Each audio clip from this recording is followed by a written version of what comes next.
Beginning with, you're going to need to cut yourself a 22 by 20 centimeter piece of fabric. I've chosen a t-shirt here, which is cotton that has a small amount of stretch to it. I traced around this paper template that I drew and I cut it out. I ironed my fabric to make it nice and flat, and that way it would make it easier to work with. You can choose any fabric, but make sure it's breathable.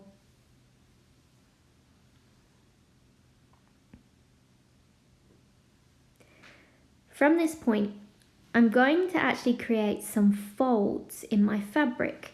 Now, most masks need to be made of more than one piece of fabric. That makes it particularly useful in guarding your respiratory system from germs. So creating folds in your fabric like this is going to give you a larger amount of layered fabric to place over your mouth and nose. So I'm using some masking tape.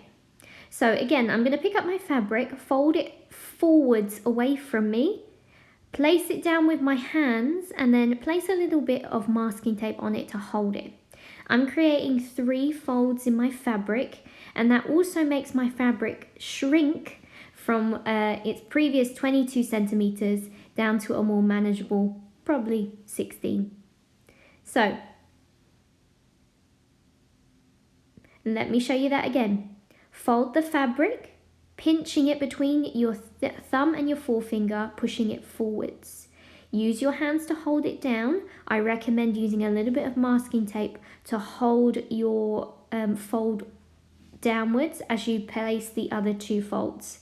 You can place 2 folds, 3 folds. I did 3 because I think it makes it better in terms of being able to cover your nostrils, your mouth, and just below your mouth when you open and breathe or speak. Pinch and fold, just like that. Now I'm going to iron my fabric to make sure that my folds stay in place. I would recommend you do this here. You can see my folds here. Now your folds are going to be facing down away from you. Once you've ironed them, they will look like this. And it's at this point, if you'd like, you can place a little bit of fabric glue under each fold to keep them down, or you can sew them and tack them in place. It's up to you. I'm not going to do either at the moment. I'm going to flip over my fabric and then move on to the next part. You're going to take your pipe cleaner, and it's going to be just a little bit shorter than your actual fabric. We're going to create a channel for this by flipping the fabric over at the top. This makes the top edge nice and neat, and it also creates a little piece of metal that you can pinch and fold over your nose. Now this is bonded fabric. It's actually just a baby wipe or a sterile wipe that I've dried out. This bonded fabric is really useful. It creates a better filter through your mask to act as a guard for germs. This is optional. I placed mine in after trimming it down, so it was a couple of centimeters shorter and narrower than my mask material. Now you place your pipe cleaner at the top edge and you fold that top edge down and over.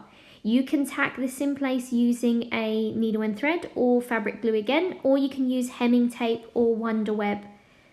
I did a mixture of Wonder Web and tacking it down with a needle and thread. You're also then going to fold over the bottom edge in the same way, making sure that if you're using that bonded fabric, it's placed between that folded edge. So the downwards folds are really important here. Once you've done all of your edges, top and bottom, and you've made sure your bonded fabric or your filter is in place, you're now going to create your ear loops out of some elastic or string. I think elastic is better for this, but it depends on what you've got at home.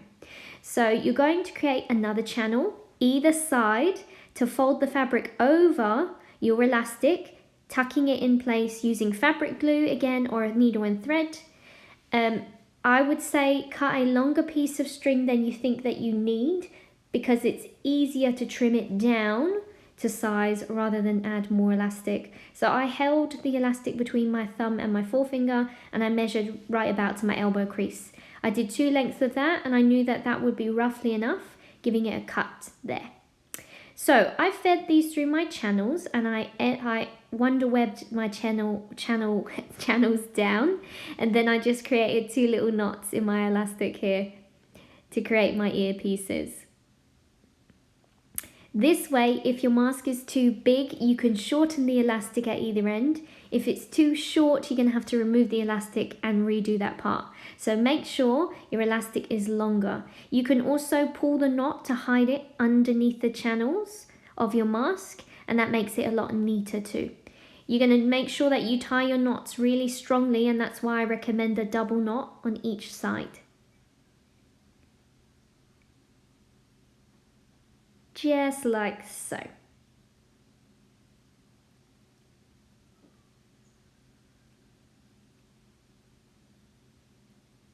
Once you've got your earpieces done, your mask is more or less finished. So here's your finished result. Now remember, the pipe cleaner is going to sit on the bridge of your nose, and you're going to pinch it around the face, around your face shape, to make sure that it's nice and tight. There you go, you're all finished, guys. This took about 10 minutes to make. I bet you can make a really beautiful one at home.